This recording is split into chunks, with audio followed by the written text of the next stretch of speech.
that these condos are going to be 500,000. January. We'll be added to the agenda. Sounds like a good one. Yeah.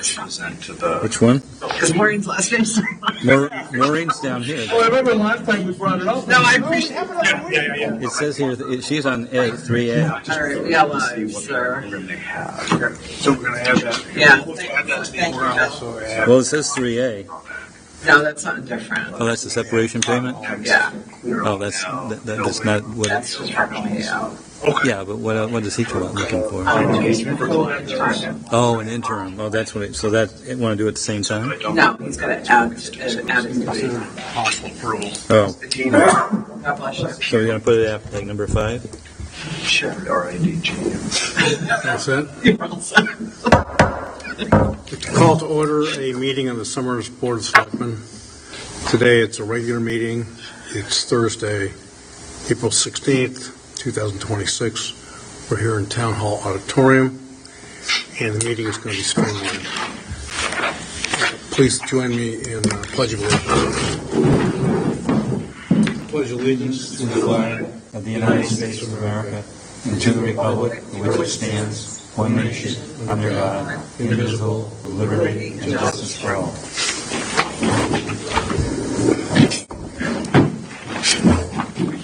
So for roll call time, we have Bill Meyer, Selectman Meyer on my right, Selectman Schmidt on my left, Brian Wissinger, our Chief Financial Officer, on my right, and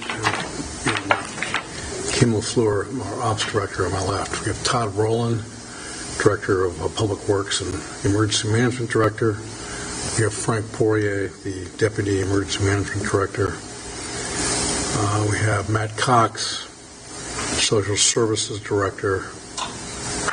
And I believe that's about it.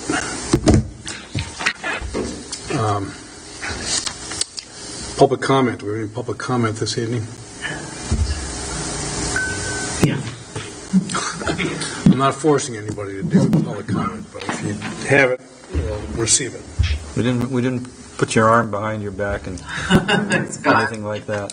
I'm sorry, a little hard of hearing. Oh, you know what I said, right? We didn't put your arm behind your back and twist it. Sorry, I didn't know you were hard of hearing. Now, years in a machine shop. So, Yeah, I can understand that. yeah. Actually, I'm up here tonight, Mr. Keeney, because I just want to personally thank you for your email.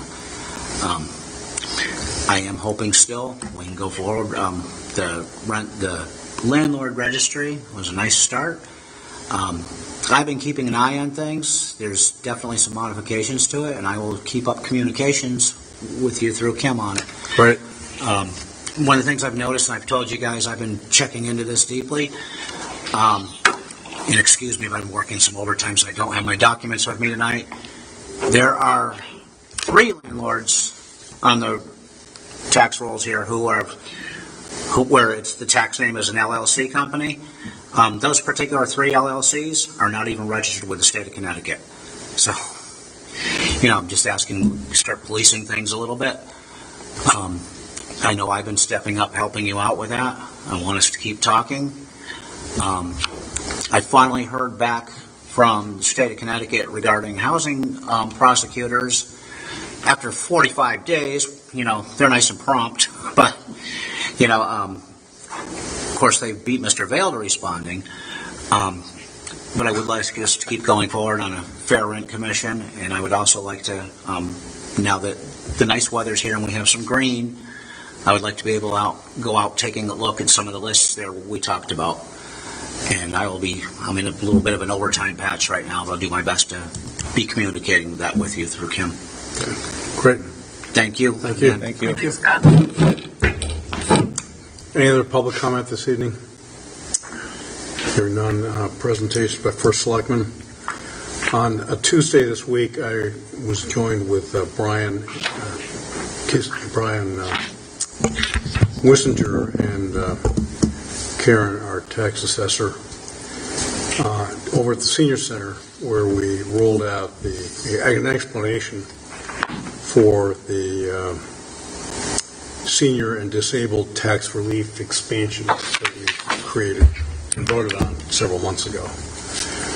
Just wanted to make sure they understood what it was, what the opportunities were. And we had a pretty good turnout. We must have had 25, 30 people there. There was definitely over there. It was between 30 and 40. And as Brian told me earlier today, we already had an initial 5 people come and apply for the program. Inquire about it. So That's good. it's a good sign. Next thing I just want to mention is we have a public hearing scheduled for April 21st, next Tuesday, to receive information on the town budget. And this is a public hearing for that. And Brian Wissinger will be leading that. And of course, we'll have Board of Selectmen and Board of Finance there as well. That's all I have. Consent agenda, we have nothing there. So there's a public hearing on the 21st? 21st, yeah. What time? It's on the town 7 budget, p.m. 6 o'clock. I believe. 7. 7 o'clock, okay. 7 o'clock? 7 o'clock. Okay, he's going to be in this room? Right.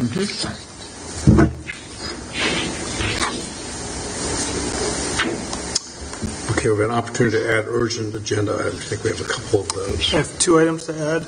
I'd make a motion that we add the appointment of an interim director of Rec and Leisure Services to the agenda tonight.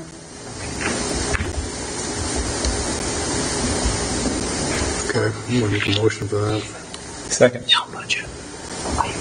Okay, all those in favor of adding that item, On the 21st? say aye. Aye. Aye. Motion passes. Thank you.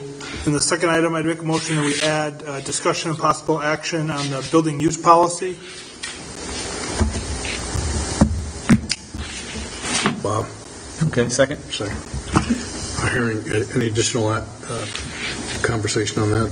Hearing none. All those in support say aye. Aye. Motion passes. Thank you.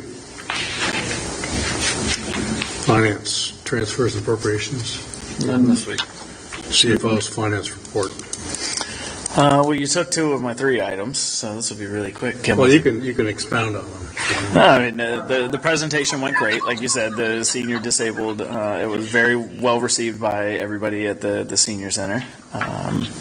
Anytime you dangle a little lunch in front of them, they come out. So, that was a little incentive for them to come and listen to us talk. Yeah, we also gave an opportunity to ask questions about other things. Yep. And of course, lots of topics came up. Right after the presentation, we had an open dialogue that, we had multiple questions that spanned all kinds of topics. So it was nice to have that. Public hearing on Tuesday. I encourage people to come out. We'll put out more chairs. We won't make you stand. This week, they dug the holes and set the framing for the town hall digital display sign out front. Oh, that's good. Glad to hear. Probably 2 to 4 weeks out from completing that, getting it online and going. This project has been 100% funded by LOSIP dollars. And no cost to the taxpayer on that one. That's all I have on Very presentation. good. Thank you. Presentations of payment authorization.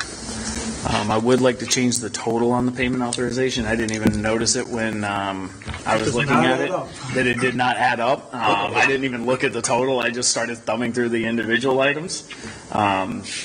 Because we added an item, or added a line there, it didn't total.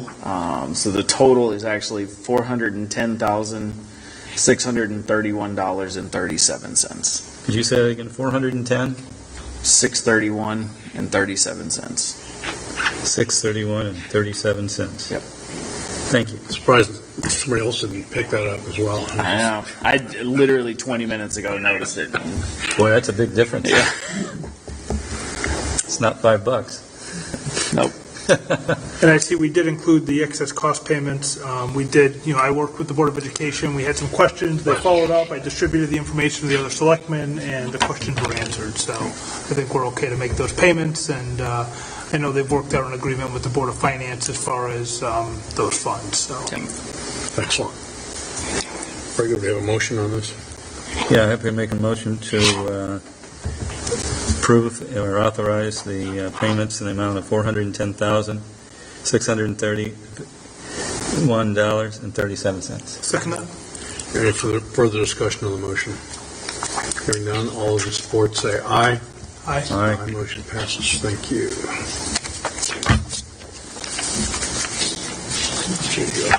Okay.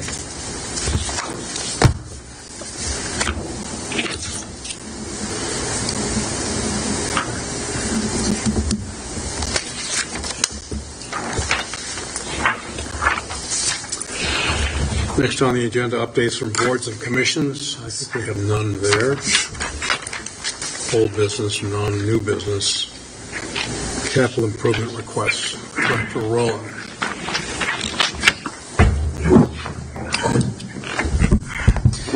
Good evening. My first request is for repair and resurfacing of both the basketball and tennis courts, tennis/pickleball courts at Field Road Park. The courts are they're asphalt and they continue to pull apart, creating a hazard. I sent pictures along with the CIP request. This would be resurfacing, it would be crack sealing all of the cracks and then resurfacing the courts and repainting them and putting tennis courts on the tennis courts as well as pickleball courts, 2 pickleball courts there, and then doing the same thing on the basketball court and restriping it for basketball. Total cost on the project is $80,000. How often is that repair required, do you think? Well, we rebuilt the tennis courts in 2010. We did this repair again in 2019. As you can see, it's getting to be more and more often. So we got 7 years out of the last repair. Mm-hmm. The next thing I'm going to be looking at is we're going to have to think about replacing the asphalt surfacing because the asphalt will continue to shrink and pull apart as it is. I mean, the good news is it's all along the control joints and along the net areas, so it's not dangerous inherently. We got to address it. But it's going to continue shrinking. The sonotubes, the asphalt around the sonotubes that hold in the nets is shrinking down. So it's going to continue. The asphalt continues to shrink. It just does. It's environmental damage as the oil bleeds out of it and shrinks. So we're going to have to look at doing something in the next few years more substantial than just these repairs we've been doing. Okay. Good. Thank you for telling It's us. probably concrete, but I'll be looking into that. Is this state bid or just through a They're consortium? Sourcewell. Sourcewell. Yep. Okay. No, I'm fine with it. I mean, I know, I've looked at post-tension concrete, and it's like $1 million to do post-tension. That's the gold standard. It would be wonderful, but it's not It's $1 cheap. million. That's right. So I think you're doing the best you can with this. $1 million. Concrete, essentially pour concrete, like to make it like professional tennis courts. Oh, yeah. The post-tension, it's a bridge deck, essentially. You run cables through it, and then after it cures, after 30 days, they tension it, which is, they tension the cables, so the whole deck is in compression, which is the strongest thing for concrete to be in, is compression. So it lasts a long time, but it's a huge capital expense. Yeah. I don't know if we'd probably never go down that road unless we got a real big grant or something, but the asphalt is, I mean, we did it because it was an economical way to go, but you have to live with the fact that it's going to keep shrinking. Yep. So we'll be looking at alternatives. Do we need a motion on this? Yes. Yeah. Bob, you want to make a motion? Yeah, I have to make a motion to approve the acquisition cost of $80,000 to repair the 3 tennis courts, the 2 pickleball courts, and 1 basketball court at Field Road Park. I'll second that. All right. Any further discussion? Hearing none, all those in support say aye. Aye. Aye, motion passes. Thank you.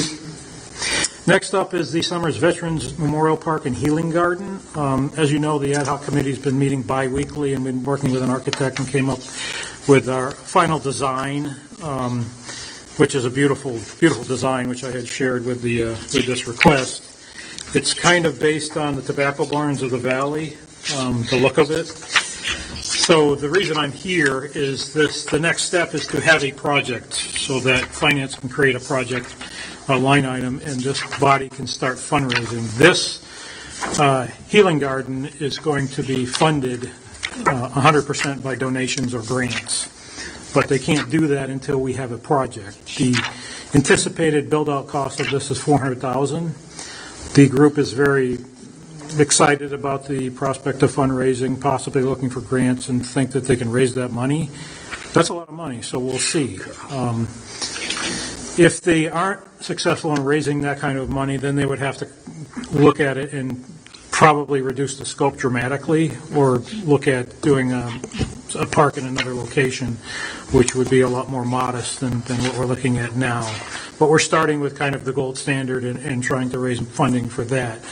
But before we can raise money, we have to have a project, i.e. it has to go through the CIP process, has to be approved by CIP, and then Brian can create a line item so that they can raise funds and start raising that account. I anticipate the fundraising is going to go for a year or so at least. And, We don't have you to know, approve anything then, do we? just the CIP to have a project. We're not approving anything, we're not building anything, we have to come back several times before we get there. You just The have group to needs the money in capital order to improvement. hire the architect, to continue with the architect, and also to hire an estimator, because once the architect has a better set of plans, we can go to an estimator and come up with a real construction cost and project costs, so that we know what we're talking about. But we need money in order to do that. We don't have the money to do that unless they fundraise. We can't fundraise unless we have a CIP project, so the next step is a CIP project. You need pictures to fundraise, too. Yeah, well, that's the architect will work on, we'll do some So you're just public looking hearings. for us to approve the CIP project? To approve this as a CIP project, it goes to the CIP committee, who hopefully will approve it, and then Brian can create a line item so that they can start fundraising.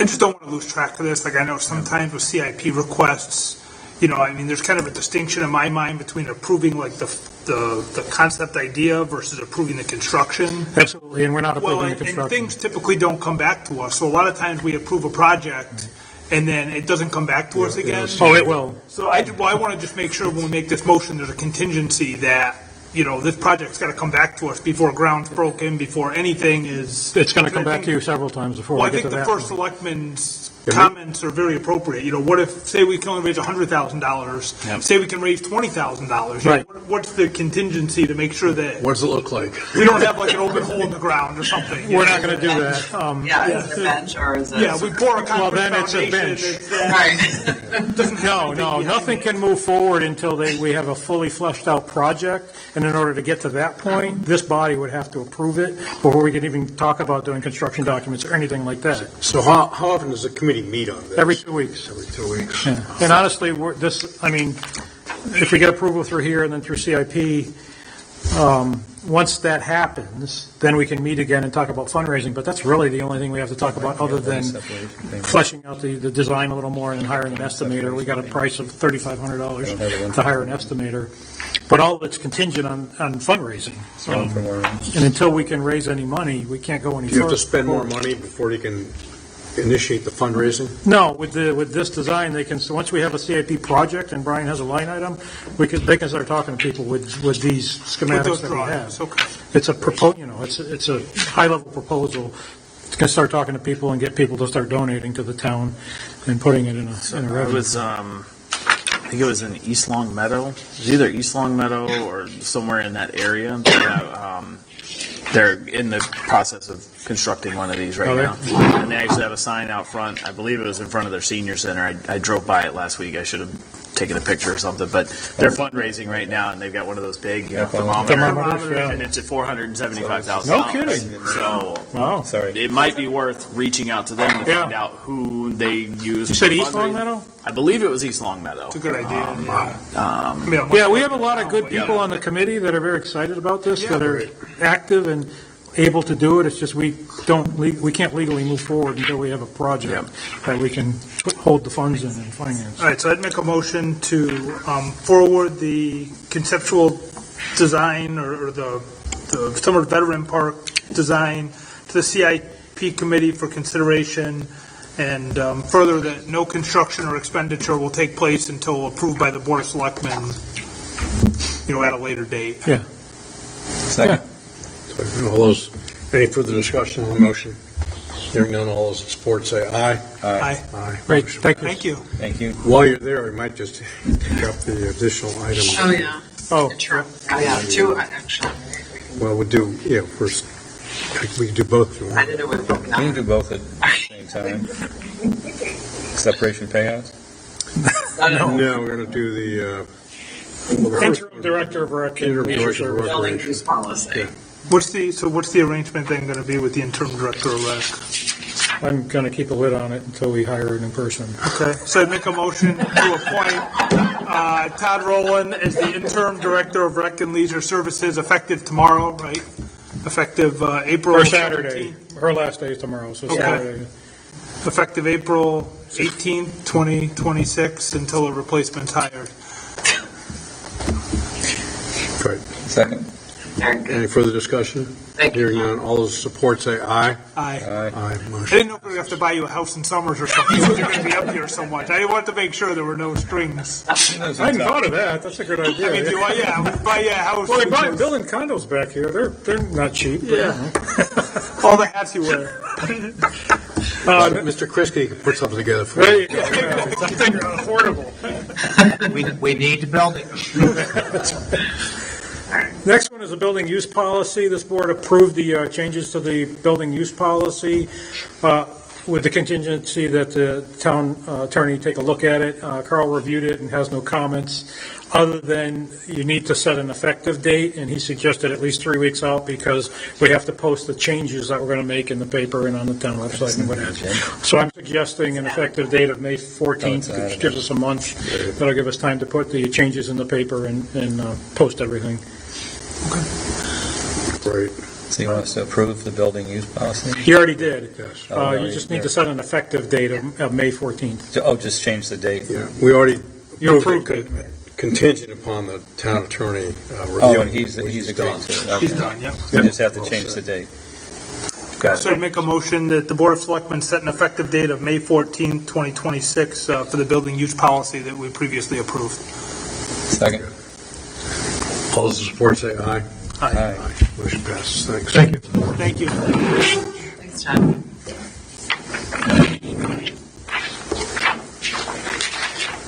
So next is the request for approval for Deborah Murphy, Assistant Town Clerk, to go to per diem effective June 1 with an hourly rate of $30 per hour.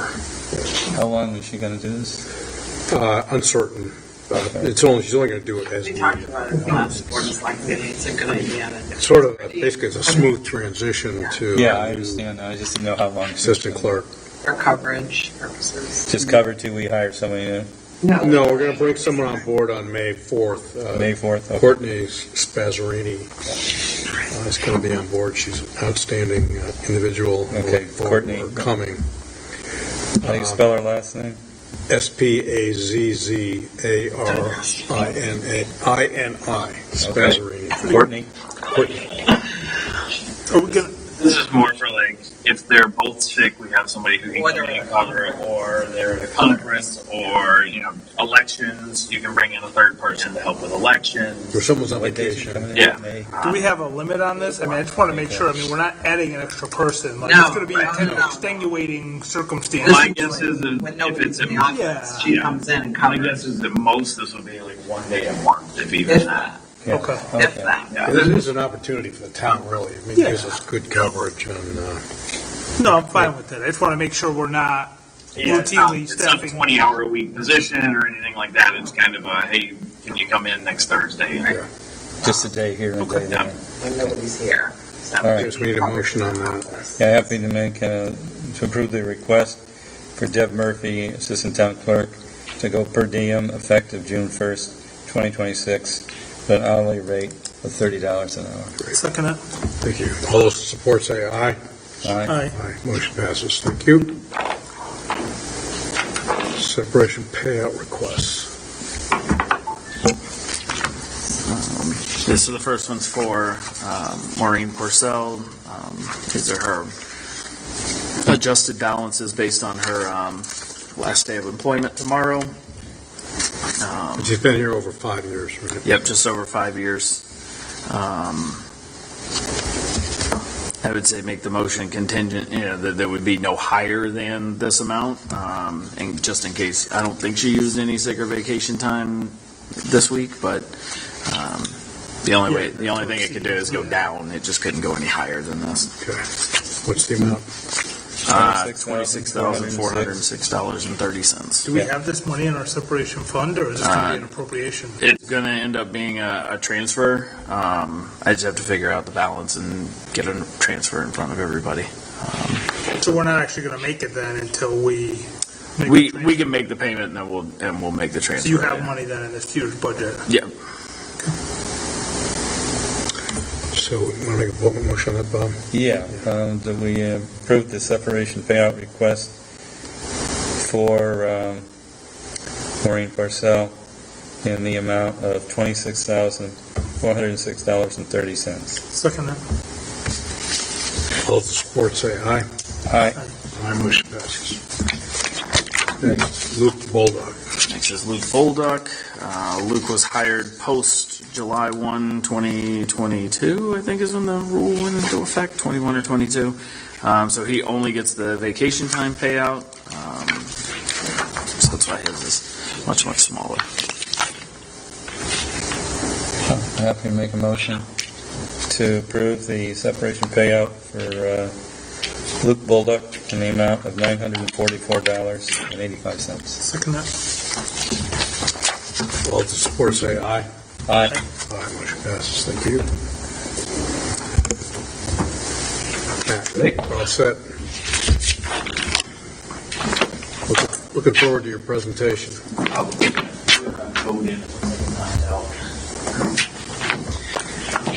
Vinny's done some really good work gathering some great data and some draft next steps for us. Is this some of the surveys that you guys have done? Yeah. It was surveys of youth, adults, parents, and Yeah. seniors. Yep. Right. And, Those are the ones that you've been shared in the Summers Come Together. that was actually the youth part of the survey. Yeah, right. Youth voices count. Yeah. Those good adults. I should say Shine, I'm sorry. Seniors. No, you're good. I just got used to that name. No, of course. That's right.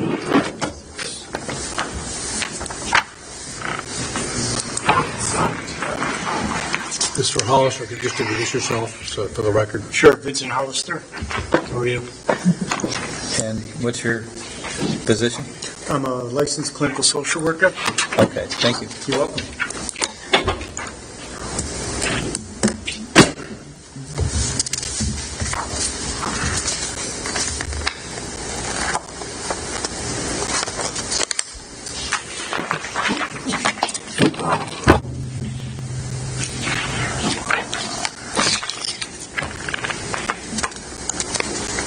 Hold, please.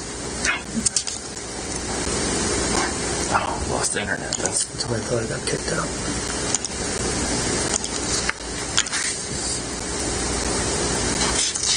Usually helps if you have the internet. So, are you going to be assessing the kids? Excuse me? Are you going to be assessing the kids?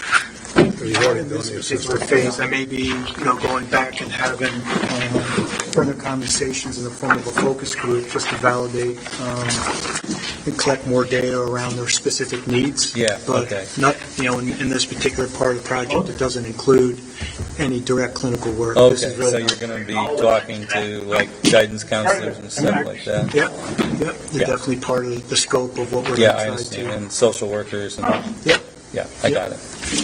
Thank you. yeah, nope, you're welcome. I used to be a teacher, that's why I'm just asking.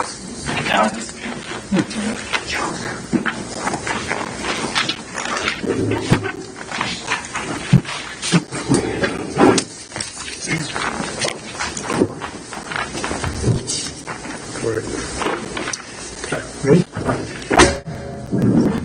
So again, I'm Vincent Hollister. I'm been a longtime resident in the town here for over 20 years. Married and had 3 kids that came up through the educational system and actively participated in a lot of the supporting programs in town. So a longtime resident that's fully committed to the long-term well-being of the community.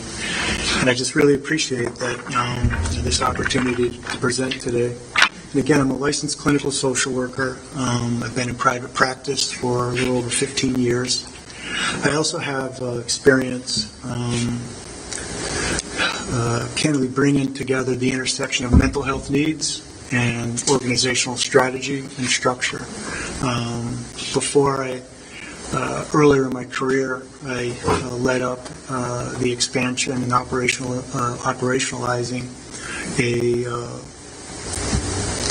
$10 million federal funded grant in inner city of Hartford, where I assessed the needs of young men, young fathers, and the program was designed to help integrate them back into their kids' lives, help establish family unity.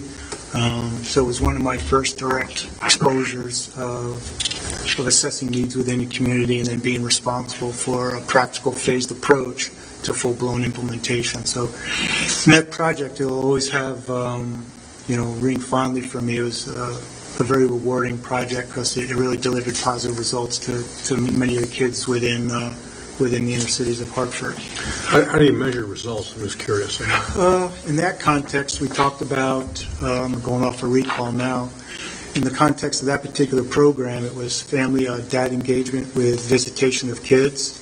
It was, there was a program that was developed specifically for the fatherhoods, for the fathers, so their active participation in the ongoing groups, then us being able, we had a number of clinicians that were responsible for role modeling, parenting behavior, so engagement within the program itself, engagement and visitation outside of the sessions, and then there's assessment criteria we had around conflict management, active listening, compromising, healthy parental guidance. So there's a number of data points that we had to measure engagement and outcomes. Oh, that was a big job. I worked with kids from Hartford, so that was a big job. Yeah, it was fun. I mean, it was big, but it was very, very rewarding nonetheless. Okay, that's good. Glad to hear it. Yeah. Okay. So before I got into the mental health arena, I actually grew up career-wise in corporate America. The latter third of my career, I was executive vice president at a couple of the large insurance companies around here, where I was responsible for product development as well as operations. So I bring a keen set of, establishing teams to begin to build programs from a sense of conceptualization to design to piloting to full-blown launch. So I was fortunate enough to lead a group of executives to launch health savings accounts and health reimbursement accounts. I think the piece that I'm really trying to communicate here is I bring a sense of business background with my expertise in the medical arena, the mental health arena, and be able to, lay out what I believe is going to be a pretty solid phased-in approach to have a positive impact on it from a mental health perspective within our town. So this is all folks, not just one group. Right. Yeah, I think that what we're going to be asking for today is to fund phase one of a feasibility study that would incorporate children, adults, and seniors. Okay, that's what I just want to make sure. Yeah, absolutely. Yeah. So over the last, so why we're here tonight. So over the last few months, I partnered with Matthew very closely to begin to listen to the community through the lens of mental health needs. One thing was pretty clear to me. It's not a decision of whether there is a need. To me, there is very evident that there is solid need out there. Need in terms of, and I'll get into a few moments what the specific needs are across the different segments that we've communicated with. But as Matthew and I were talking about this and working through this project, it was never the intent that Town of Somers would become, comprehensive clinical, area for ongoing therapy. It's really about, how do we identify practical, reasonable, and sustainable ways that the town, within its role, within its resourcing, and within its, partnership with existing areas within our geographical area, how can the town best support the teachers, law enforcement, Matthew's team, the folks at the senior center? How can the town, step up and deliver a degree of mental health services to our town? So what we're here today is, I'm going to propose to you what I feel is going to be a very responsible way to we've essentially determined what the need is, that there is a need. Now we're going to go about it responsibly to figure out how we're going to respond. So I guess, part of the punchline is part of our request today is to request $12,500 to move forward with the feasibility study. And I'll get into what that actually means here in a moment. So before we jump into the feasibility study, I just want to spend a few moments to just walk you through in terms of how the needs assessment project was managed. So it was over a 5-month period. I partnered with Matthew and the schools to develop 3 quantitative surveys, both targeted to students 7th grade through 12, adults up to age 55, and then seniors 55 and above. So after and there was, you can see in the slide there, 761 total participants that were part of that intake process. And after we collected that data, there was some level of analysis that was performed, and then I ran focus groups for those three populations, and we gathered a lot of rich information from a qualitative perspective. So it was really nice to see. And everybody here has had access to the full-blown report, but you can see that there's a high degree of correlation of data that was reinforced from both the quantitative and the qualitative, and I'll get to that in a few moments here. So again, who was involved? As I mentioned, there was the surveys that went out to the students, the parents, and the seniors. But I also had extensive communications and meetings and interviews with the school counselors, the administrators. I met with the folks over in law enforcement. Obviously, a number of meetings with Matthew and his team, as well as I had a collaboration with the folks at the senior center. I was actually really impressed, being able to work with them at the senior center, the tight-knit community that they've been able to build and establish there. The seniors really appreciate having that access to that. So what we've heard across all the ages, rising stress and anxiety, obviously their stage of life and transitions in life that what constitute the specific stress, but also what really rang true to me across all populations is some of the barriers to access to solid mental health, and get into what some of that kind of looks like. But when we look at, there's long wait times, limited insurance coverage, and candidly from the seniors' perspective, just uncertainty of where to go to get some of the mental health services in of itself. And the systems are really under strain, and this really came about when I met with law enforcement and Justin and those folks over there, as well as the folks in the school, is just that there's just an increased burden, on managing emotional and behavioral issues within the school context, and for what the administrators in the school are saying, it's really contributing to some of the burnout that's happening at the teacher level. So. It's pretty clear on some level that the systems are really stressed and really could use some form of collaboration and support. I think we're going to be in a position to remediate some of that stress within the system. Well, I hope so. Yeah, I hope so too. It's funny because when my kids went through the school system years ago, yep, we had some kids in our neighborhood that were really in bad shape. And they were breaking and entering in people's cars in the neighborhood. They were vandalizing my yard and my clothesline and things like that. So we had some real kids that were messed up, to say the least. And so I'm glad you're going to be approaching this, because I've seen a lot of kids like that over the years, unfortunately, in this town. Okay. Yeah, hopefully we'll be in a position to provide some guidance, structure, and oversight to, all those energies can be used in something more positive, right? Yeah, that's very positive. I'm glad that you're going to be on board. Yeah. So, I think one thing I want to really stress, I think it's going to be really something that we'll be able to leverage moving forward, is across all the 3 different groups, just the commitment around the value of the town, the community, and the buy-in to the community that we're fostering here. So I think that sense of continuity, the sense of belonging, is going to be something that we're really going to be able to leverage as we move forward. Okay, sounds good. just a little bit of findings by the different groups that I think you might find, relevant to what we're trying to accomplish here. Is, the 55% of reporting anxiety, and this is the kids grade 7 to 12. Directionally from a national perspective, it's in line with that, so it's not like our town is that really outside of the norm. The loneliness number is a little bit, so I want to dig into some of the data below that. I definitely expect to have follow-up conversations with a number of different focus groups as part of the feasibility study, assuming you authorize us to move forward here. But the academic pressure was one of the primary stressors, and that academic stressor manifests itself in a number of different ways with this population.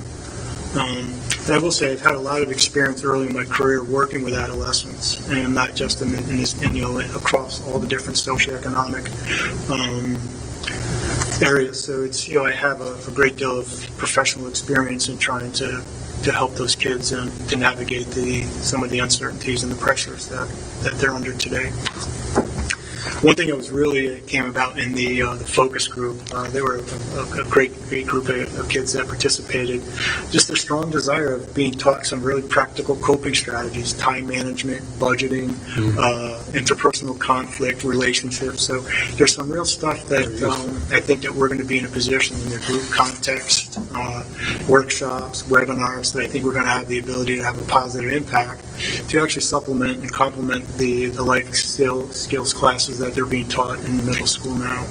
That's great, because I hate to say it, when I had students, in 8th grade, we had a lot of parents that were not providing those things that you just mentioned. And so it was just like, what the heck? Yeah, your messaging there is very consistent to what came out of my discussions with the folks at the high school. It's like, you typically are not running into the problems with the parents that are actually intimately involved, right? It's the ones that aren't involved for a number of valid reasons. So I'm not judging any parent or not, but it's the ones that where you want to have the messaging, you want to have the communication with the kids, and you don't necessarily have the support, again, for a number of valid reasons, sometimes not, but to provide that continuity. And part of what Matthew and I have talked about is like, how do we go about getting parental engagement, recognizing that they're stressed with finances and caregiving, what have you. But I think it's going to be something that we're going to be looking at pretty closely. Sounds good. Glad you're going to try it. Yeah. Great. And then from the seniors, they were another fun group to talk with.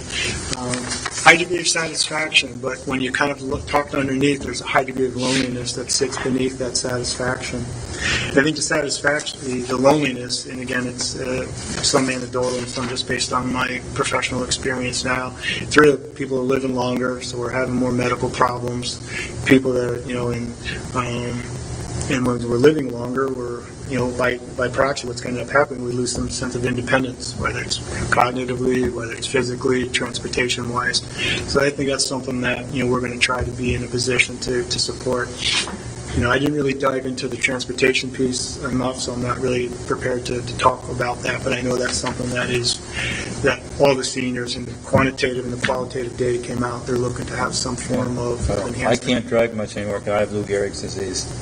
Say that again? I have Lou Gehrig's disease, so I can't really hold on to the steering wheel. Yeah. So that's why my wife's been here all these meetings. She's got to drive me home and back, and I don't know when I won't be able to walk and talk. Yeah. So it's going to be big changes. Yeah, so you're living it. So maybe you can give us some ideas as well as to how we can improve our senior center too, as to ideas of new programs or things that would really be beneficial. So we're always trying to deliver better services if we can. Well, I certainly like your goals and what you guys are trying to do. And, when we were because I've been going to those SHINE meetings, and we've had a lot of information presented to us at those meetings about especially the kids in town and what's going on. And there's certainly a real need to help the kids in this town. They've got a lot of issues that they've verbalized, and we really need to get a handle on it. Yeah, one of the big issues, and I think Benny touched on this, across all populations is stigma and the role that stigma, Of course, yeah. Confidentiality, privacy, and so kids. through this process, but also separately from us, because we work with Summers Youth for Change Coalition for Youth, is that one young man said, I do really well in school, I'm an athlete, I'm very involved, but there's certain things that I want to be able to share with someone, not my teacher, not my friends, not my parents, but I want to have someone, a peer, to be able to talk to and feel confident that I can do that. Mm-hmm. And so that's part of this process, is helping identify what some of those options might look like. The seniors too, we have someone who confided that she is in AA and recently celebrated her 40th birthday in AA, but she doesn't go to the AA meetings in Summers for confidentiality reasons, so she goes to other towns. And I think that's what we see with a lot of things. And so looking at options that help maintain privacy and address the stigma that it's okay to ask for help. It's okay not to be okay. That kind of thing. We could all use some help. Definitely. We all have mental health. Yeah, and just varying degrees of healthy. And in order to get to the best you have to do something. And we want people to feel confident and that we have resources that we can offer them. Beautiful. Well, I mean, the stigma piece, in my world, it's really about, the degree that we can normalize it and people can rally around that we're not in this alone, that, like you just mentioned, that we all have at certain points in time. We may need it more in certain times, but can use mental health tune-up and some ways to process our feelings and things that are going on in our life. But obviously, I'm biased because I'm in the profession. But, Right. Well, I hate to say it, one of the things that I always saw was there was a lot of parents that were dropping the ball with their kids, and their kids were screaming for help, and they weren't getting it from mom and dad. And this one kid, I hate to say it, I told him, I said, I don't want to read your name in the paper. Guess what? 3 or 4 months ago, guess whose name I read in the paper? His name. He committed a pretty serious crime. And obviously it was been, over 20 years, almost 20 years since I told him that, but I still feel bad because, his parents just didn't help him. that's part of this, part of this due diligence, and hopefully we get to the next stage after the feasibility piece of some form of implementation, being able to engage parents and give them the tools Right. and the accessibility to the right tools at the right time. Right. I think that's going to be one of the critical components I of hope you getting can do parents more that. involved. That's really going to be important because a lot of parents they're out to lunch.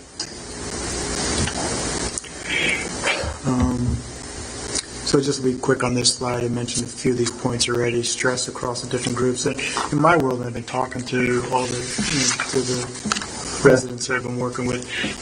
Really, stress is not the problem. It's really about the relationship with it and how they manage it. And I think that's part of what we're trying to get at, is normalizing stress is a given. So we do have some choices in terms of how we're going to manage it versus it managing us, and that's something that we're going to be looking at very closely. I think one of the pieces that have come out that I think it's where we're going to spend a good chunk of time is the lack of local outpatient counseling services that are very convenient and easily accessible in town.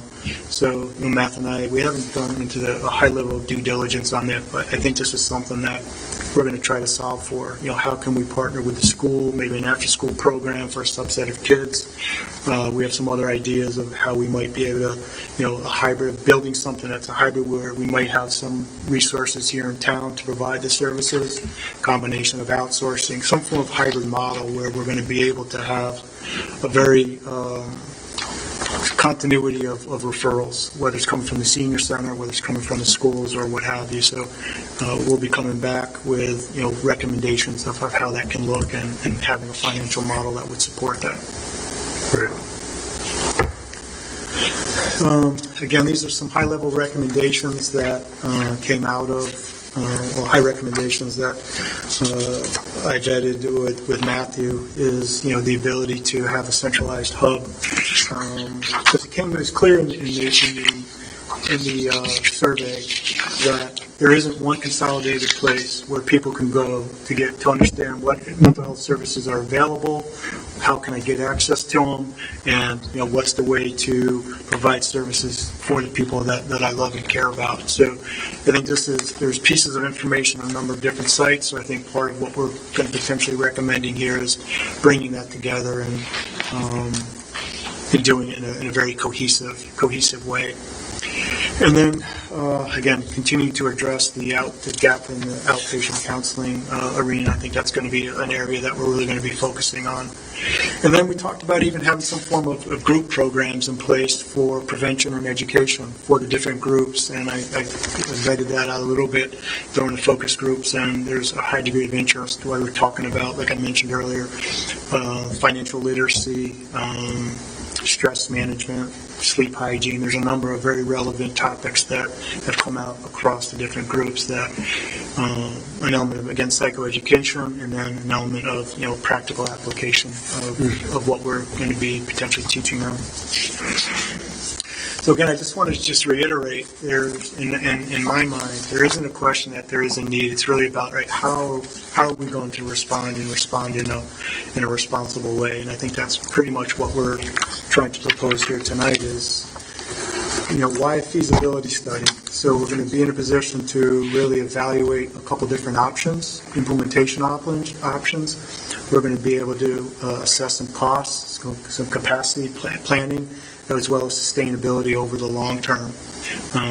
Again, this due diligence will come back with some key assumptions that are going to drive the model, and to your point earlier, Tim, we'll make sure that within this program we're going to have some outcome measurements. That's good. And many of them are going to be, based on science, evidence-based outcomes, not just some, qualitative metrics we can create on our own.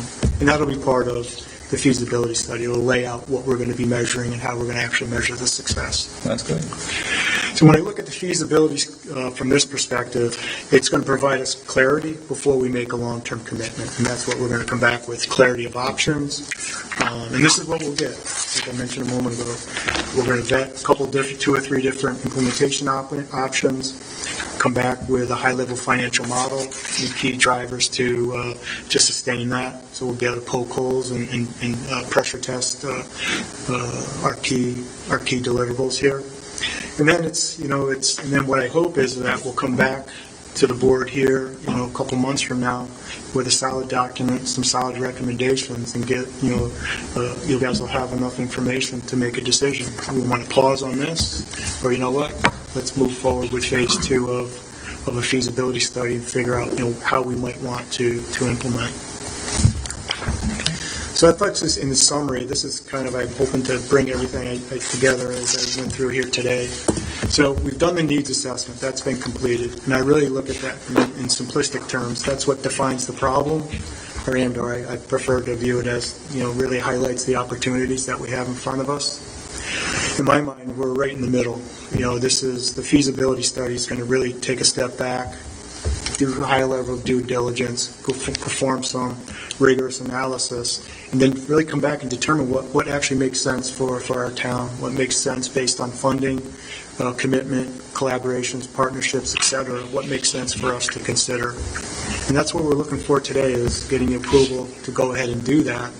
And then, if we get to phase 2, then it would be talking about pilot implementation, how we're going to secure funding, grants, insurance, what have you, and then begin to lay out a very methodical and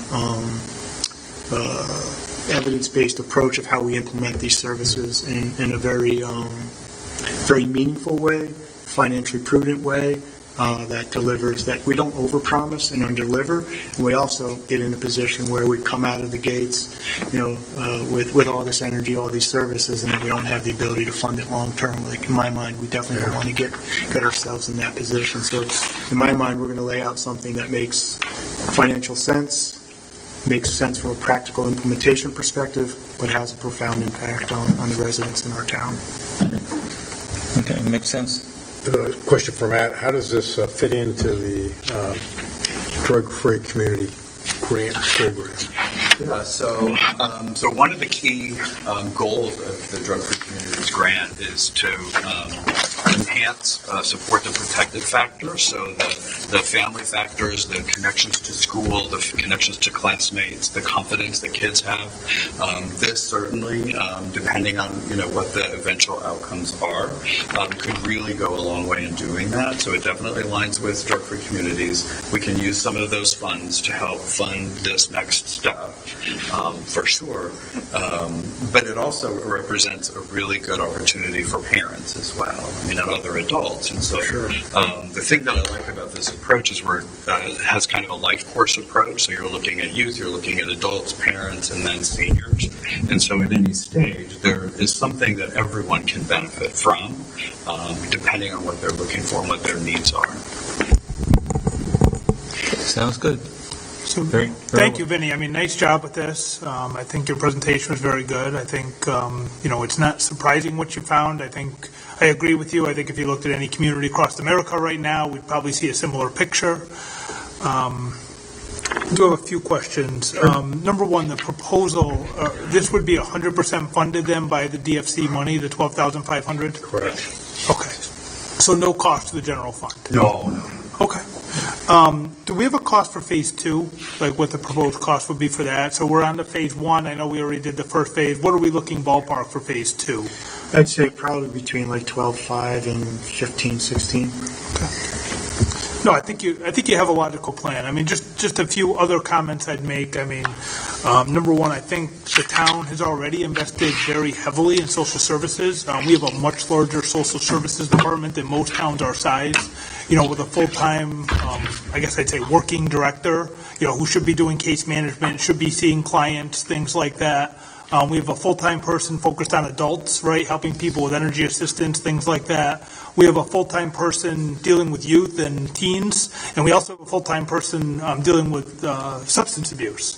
So, I mean, for a town the size of Summers to have 4 full-time people on top of our veterans office, on top of our recreation staff, which is very well staffed, and our senior center, I think we've invested heavily. So, I mean, I would ask that some of your focus be on our existing staff and how we can better utilize them to support this work. Because I don't know necessarily that the option is the need is to add, maybe we take existing staff and just make sure that we're focusing on the right things. Because I think you have some good data here. And that also includes our schools. That includes our police department. I mean, there's a lot here. And then all of our community partners. I mean, we're fortunate on the town line is a large healthcare system and hospital. Right? Yep. CHR, the village, there's all these private providers. I mean, we're fortunate in Summers, most people have private insurance, not everybody, but Husky filled a lot of the void, and, private providers can be incentivized to work on this as well. We did have a counseling office, or we did have counseling services that the prior director had built here in town, and I know, we decided, I guess, at the recommendation of the director to discontinue that, I think, 2 years ago? 2 years ago. 2 years ago.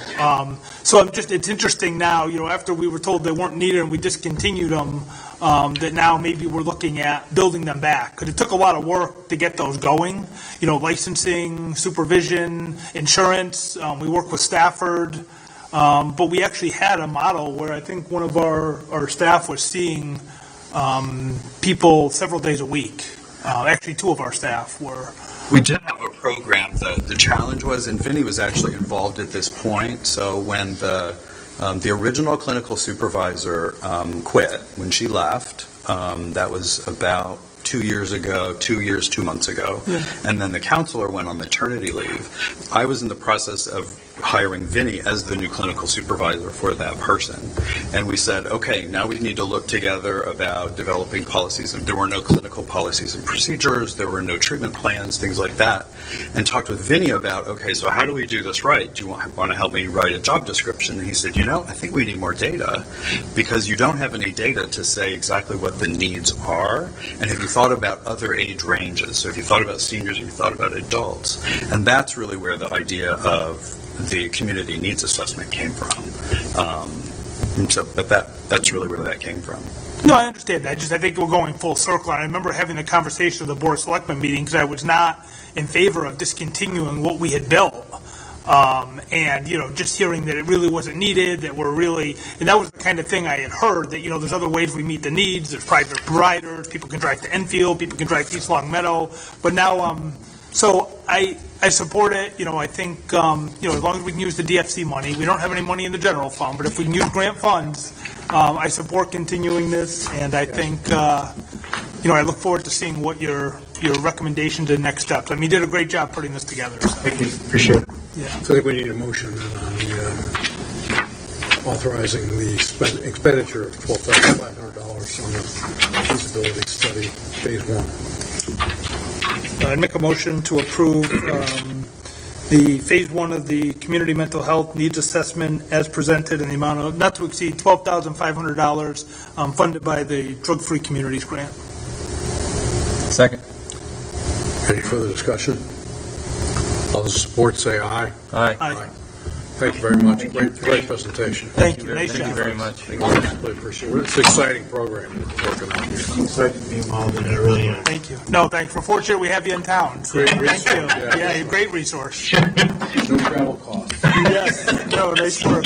And you have all the experience, knowing kind of firsthand what Summers is about. So Thank you again. thank you. Okay, next we have an approval of the minutes of our meeting on April 2nd, 2026, a special meeting of the Board of Selectmen. Happy to make a motion to approve the minutes of April 2nd, 2026, special meeting for the Board of Selectmen. I'll second it. Any further discussion on the motion? Hearing none, all those in support say aye. Aye. Motion passes. Thank you. Make a motion to adjourn. Motion to adjourn.